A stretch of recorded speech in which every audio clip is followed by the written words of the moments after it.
ngomong bahasa Kelantan yang panjang, saya melongo. Hah? Kan Ya aneh. ya abisnya kamu maksa banget sih.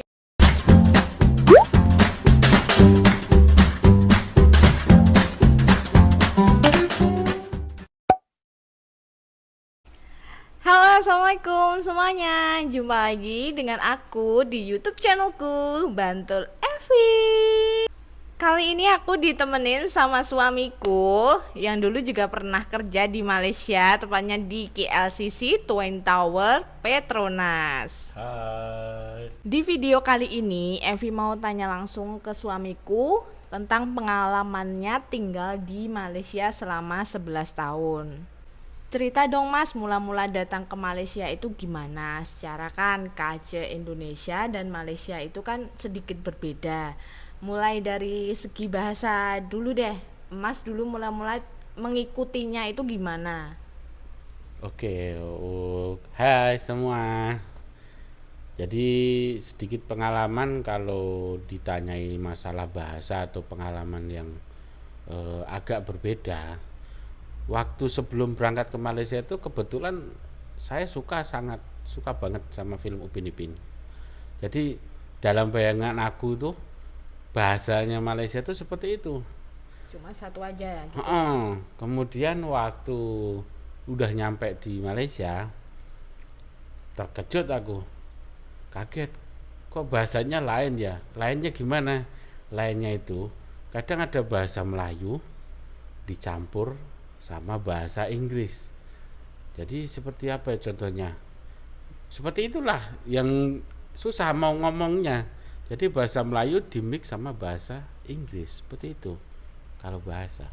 Nah, kayak misalnya kalau di Indonesia sendiri roda roda motor ya kita panggilnya roda gitu ya. Kalau di sana kan apa? Kalau di sana, kalau di Tayar. Indonesia kan ban motor. Kalau di sana ya tire. Tapi bahasa Inggrisnya kan tulisannya itu TIRE. Bahasanya itu kita penyebutannya. Penyesuaian apa yang menurut Emas tuh paling sulit pas dulu mula-mula datang ke Malaysia? Segi bahasanya kah? Cita rasa makanannya kah? Atau ada hal lain yang menurut Emas tuh sangat susah banget mengikuti culture di sana? Untuk yang paling susah itu komunikasi antar atasan sama bawahan. Jadi kalau atasan atau kepala kerja saya ngomongnya ini, saya harus di otak saya itu harus translate dulu apa yang dimaksudkan, sebab bahasa Melayu dimix sama bahasa Inggris. Jadinya kita harus harus paham apa yang dimaksudkan itu, antara ditranslatekan ke bahasa Indonesia semua. Jadi seperti itu yang susah. Contoh, eh you tak paham ke? I watching this job. Lah kan itu sepertinya kalau kita terima ini atasan ngomong apa ya, takutnya salah kalau kita udah ikut arahan. Takutnya salah seperti itu. Itu yang hal yang paling sulit untuk awal-awal saya datang di Malaysia dan bekerja tahun pertama, seperti itu yang sulit. Tapi kemudian selang 1 atau 2 tahun kemudian sudah lancar saya. Udah pinter bahasa Inggris juga, terus Sedikit sih, nggak banyak, nggak pinter. Sedikit, kita lebih lebih mengenal. Jadi ejaan bahasa Inggris yang benar tuh kalau kita sudah tinggal di Malaysia atau kerja di Malaysia itu kita tahu. Seperti contoh ban motor tadi. Kalau ban motor di Indonesia kita sebut ban motor kan. Kalau bahasa Inggrisnya tayar. tire, tire. Kalau ejaan Indonesianya namanya tire. Tapi kalau ejaan pengucapan namanya tire. Sama, bahasanya Malaysia itu sebutannya bahasa bunyinya. Jadi huruf sama bunyi lain. Seperti Tayar itu. gitu ya. Tayar. Jadi oleh-oleh kerja di Malaysia itu Emas sekarang pinter, maksudnya nggak pinter-pinter amat tapi pinter atau paham bahasa Inggris. Ya biasa-biasa aja. Secara kan Emas kerja di KLCC gitu ya.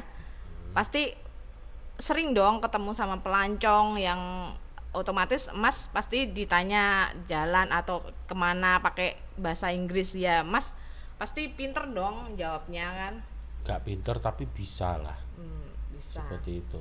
merendah guys, merendah untuk meroket. Meroket chicken. Canda roket. Experience apa yang Emas dapatkan waktu Emas tuh kerja di Menara Kembar Petronas? Cerita. Oke, kebetulan mungkin udah jalan rezeki saya. Sewaktu bekerja di Malaysia itu diterima, disalurkan, lebih tepatnya disalurkan di agen tenaga kerja. Kebetulan dapat tempat di KLCC Twin Tower Petronas atau Menara Kembar Petronas. Jadi saya sebagai kuli di sana itu, kuli seperti maintenance building lah atau tukang merawat bangunan. Jadi kebetulan saya itu dulu masih 2 orang Indonesia yang layak untuk di sana, yang masuk di sana sebagai maintenance. Jadi kalau pengalaman atau experience saya itu sebagai pekerja di sana di Malaysia, yang paling berkesan tuh ya satu, bahasa Melayu saya boleh dikatakan bisa lah atau bisa memahami apa orang Melayu atau orang Malaysia bilang atau ngomong, yang khususnya orang Melayu karena di sana ada kaum India, kaum Cina, kaum Melayu. Jadi yang saya lihat Jadi pembendaharaan kalimat atau kata-kata di Malaysia itu banyak ya Mas ya. lumayan, nggak banyak sih, lumayan. Jadi kalau misalnya teman Kelantan ngomong Kelantan, Mas paham. Bahasa Kelantan itu adalah bahasa salah satu negeri yang ada di Malaysia yang patut untuk saya pribadi, patut untuk kita pelajari. Untuk saya pelajari karena unik. Kenapa unik? Karena bahasa Kelantan itu bercampur sedikit-sedikit Thailand, berbanding dengan negeri-negeri yang lain seperti Terengganu, Sarawak, Kedah, Sabah, itu lebih unik dengan Kelantan kalau saya. Nah, contoh bahasa Kelantan yang Mas masih ingat sampai sekarang itu apa? Itu kalau saya ingat paling sering saya gunakan waktu saya pergi beli minum. Kalau beli minum pakai bahasa Kelantan pasti dapat diskon dong. Enggak, malah aku ribet sendiri. Ya maklum lah, saya orang Indonesia tapi sok-sokan ngomong bahasa Kelantan, jadi Paksa seperti banget ya. Abe, ayak 1 TOB, itu artinya bang, saya minta es teh 1.